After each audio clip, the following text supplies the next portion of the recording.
You would think that life in rural Asia is peaceful. It is, but there's always something crazy now and then. I got a wild case of a man who, despite claiming to be a holy being, made his followers do some unholy things. His name is Thawee Nanra.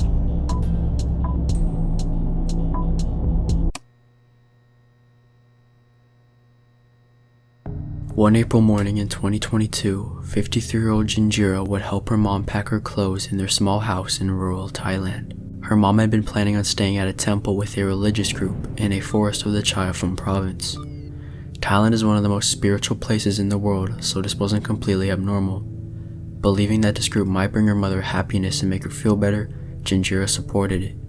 As far as she knew, the group would have a peaceful time in the woods, practicing meditation and using various methods to improve health. Though she remarked on the odd location and her safety, her mom assured her she would be fine. The trip would only be for a few days, plus a relative had even recommended it to her. After they finished packing, Jinjira sat down with her mom and really made sure with her that this was what she wanted to do. Jinjira's mom was fairly old and vulnerable, and all she wanted was for her to be safe. Eventually, Jinjira's mom convinced her that nothing bad was going to happen to her, and she would be okay. Her mom then hugged her and left.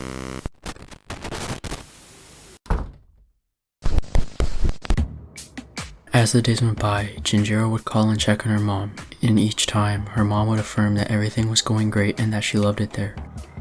Initially, Jinjira felt happy for her because she didn't get out of the house much, so this experience must have been refreshing for her, though it wouldn't be long till her mom started acting different. After a couple days, whenever Jinjira asked her what they did for the day, her mom would just respond with, "What the father tells us to do."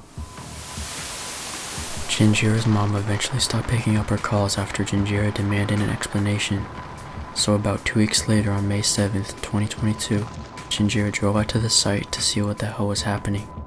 As she arrived, the supposed temple revealed itself to be nothing more than a huge makeshift wooden hut. Upon exiting her car, Jinjira was greeted by some women who were clothed in sarongs and barefoot. Jinjira asked them if her mom was there and if she was alright. The woman assured her she was okay and brought her inside to show her.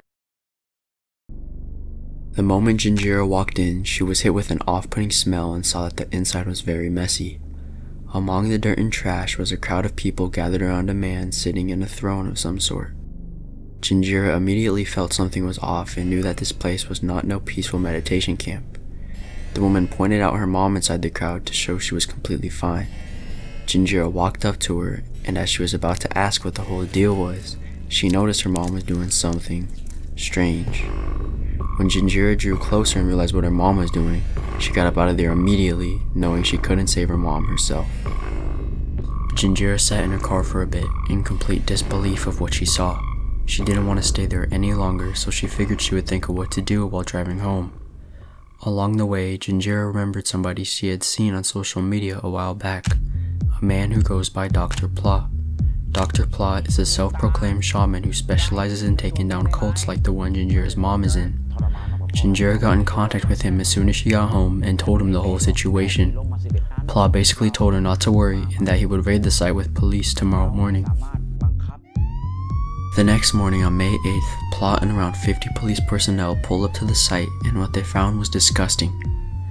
The police initially asked around for the leader of the cult, to which the members pointed to a short, scrawny old man whom they called the Father. The so-called Father was 74-year-old Thawee Nanra. He and around 30 other people have been trespassing and living in a forest of northern Chai Phrong for the past 20 years. The police told him he couldn't stay there anymore, which enraged his believers. After the police got a hold of Thawee, they had to push him through a crowd of his devoted followers who were begging the authorities to let them stay, but eventually they managed to bring him in. Unfortunately for the believers, this would be the last time that they would ever step foot in their little ashram. The police would interview some of them for more information, but ultimately they all had to leave to clear the site for investigation. They told the police life there was simple. They would meditate and work on Thawee's food business throughout the day, which consisted of snacks, fermented fish, drinks, and other items. They also talked about how they would follow Thawee's healing methods for good health. As it turns out, the healing method that Jinjira saw her mom doing that one evening was her mom rubbing Thawee's phlegm on her face. All of the members gladly partook in a variety of Thawee's methods, such as drinking his urine, eating his dead skin or dandruff, and rubbing his fluids on their face. Eating his excrement was less prevalent, but some members did do it. The transcript from one of his interviews before they brought him in states, "The news team also received information that Mr. Nanra often had his students eat their own feces. He said that everything that is expelled from the father's body is sacred. If anyone eats it, they will be cured of all serious diseases." During this interview, you could see him collecting his dead skin from his nasty hands to give to one of his believers. Another clip shows a woman dipping her face in some liquid that she was previously worshipping. If you couldn't tell, it's his pee. I don't know why she chose to worship his urine out of all things. Who knows? Authorities also found dozens of these large pots filled with this filthy sludge. There isn't any information on what they used it for or why they had so much of it. There are also bones inside of the mixture, which only makes it weirder. Probably something to do with their religion.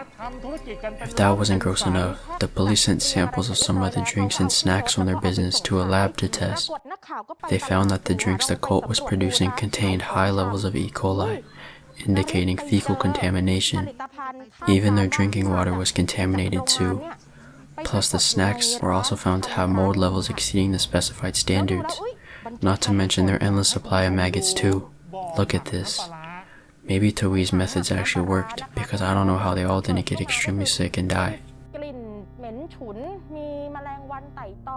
Unfortunately, there actually were dead people buried at the site. Police found 11 coffins which each contained dried up skeletons that were supposedly from relatives of people in the cult. Thawee had death certificates for all but one person, whose remains were very small and more recent than the rest. This was a skeleton of a 1-year-old boy who was suffering from leukemia.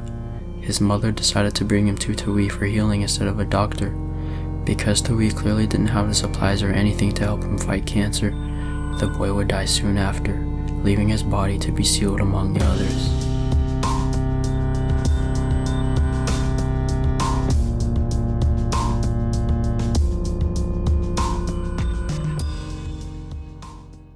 It's pretty weird stuff. Thawee probably got a big fine and a couple months in jail.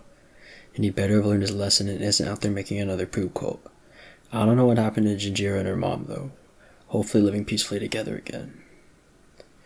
Now to talk about my channel. If you didn't know, this is my first video and it took me way too long. Honestly, I have no idea what my next video is going to be about. But it'll be something interesting. Though I'm probably never going to try to make some story like this again, because I'm not the best writer. And if you made it this far, give me some feedback. Something you want to see a video on. Hope y'all enjoyed it. Subscribe.